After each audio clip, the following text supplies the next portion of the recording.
21শে জুলাই নিয়ে আলোচনা হবে। 21শে জুলাই কত লোক হবে এবারে? তো দেখুন, 21শে জুলাই একটা আবেগ, একটা স্বপ্ন।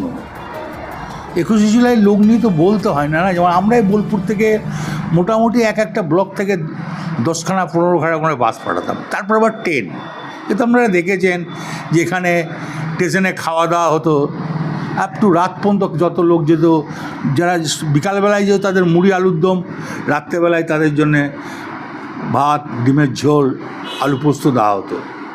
প্রত্যেক station, Bolpur station, Amodpur station, Sainthia station, এইভাবে তো চলতো। এইবারে 21শে জুলাই তো 3 থেকে 4টি জায়গায় হবে এবং সেই জায়গায় 3-4 জায়গায় হবে কিনা আমি জানি না। কংগ্রেস বোধহয় এটা করবে শহীদ মিনারে, আমরা করব গান্ধীর ওখানে। হ্যাঁ, তৃণমূল গান্ধীও পথদলে করবে, লোক হবে। বলবেন এলে ভালো করবে, কেন আসবেন না? উনি আসতে পারে, কেউ মানা করবে না তো, উনি তো আসতেই পারে। তৃণমূলের সবাই আসবে, তো ক্ষতি কী আছে? আমরা তো সবাই মিলেই তৃণমূলটা করেছি। দলটা যখন করি, যেদিন দল হবে সেদিন শোভনদেব চট্টোপাধ্যায়, পঙ্কজ ব্যানার্জি, গৌতম বসু, মুকুল রায়, জ্যোতির্ময় মল্লিক, বাণী সিংহ রায়, তনমেশ ঘোষ, আমরা কিন্তু সবাই প্রেজেন্ট ছিলাম। খন্দেকার, আমরা কেউ না প্রেজেন্ট ছিলাম না। খুব নয়, দলটা খুব কষ্ট করে এনেছিলাম, সিপিএমকে তাড়িয়েছিলাম। তার দলটা কি করে চলে গেল, কার জন্য চলে গেল? আমি অন্য কাউকে কিন্তু দায়ী করব না, আমি মমতা ব্যানার্জিকে দায়ী করব।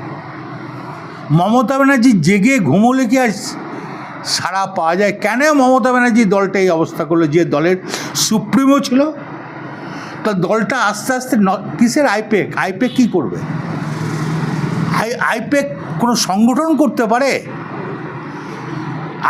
আইপেকের দ্বারা কোনো সংগঠন হয়?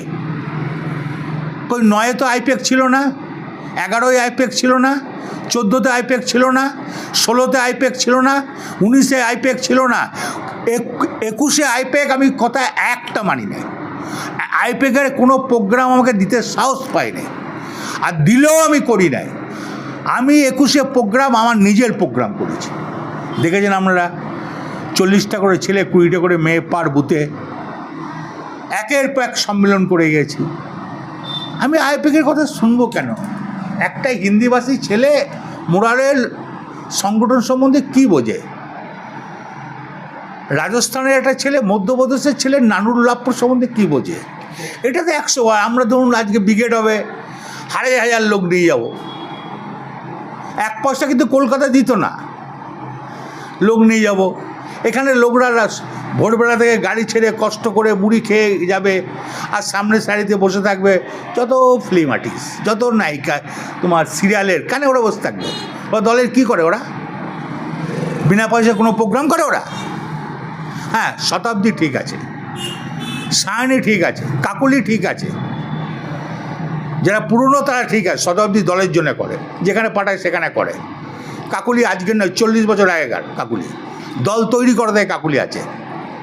দেখুন, একটা কথা আমি একটা বারবার বলতে চাইছি না, আমি যখন ছিলাম গড় 3.5 থেকে বর্ষাকাল বাদ দিলে 3 কোটি টাকা পার ডে, আর বর্ষাকাল না থাকলে 3.5 কোটি টাকা। আমি চলে যাওয়ার সাথে 40 লাখ পার ডে। কেন এত বড় ক্ষতিটা হলো?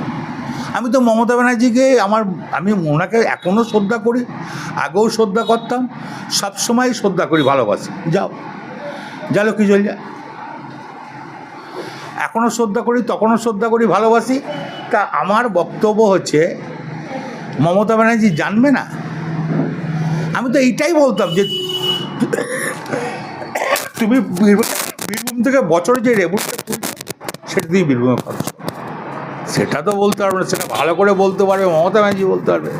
তিনি নিশ্চয়ই সিআইডি, ডিআইডি, ইআইডি, সব কী সব আছে, সব ওদের বালি আছে, সবই আছে।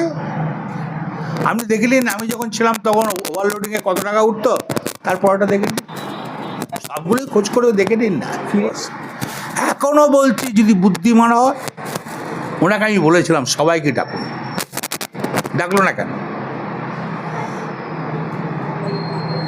ওনাকে তো বলেছিলাম সবাইকে ডাকুন, ডাকার সাহস নেই কেন? আমি তো জেল খেটেও তো পালিয়ে যাই না অন্য দলে।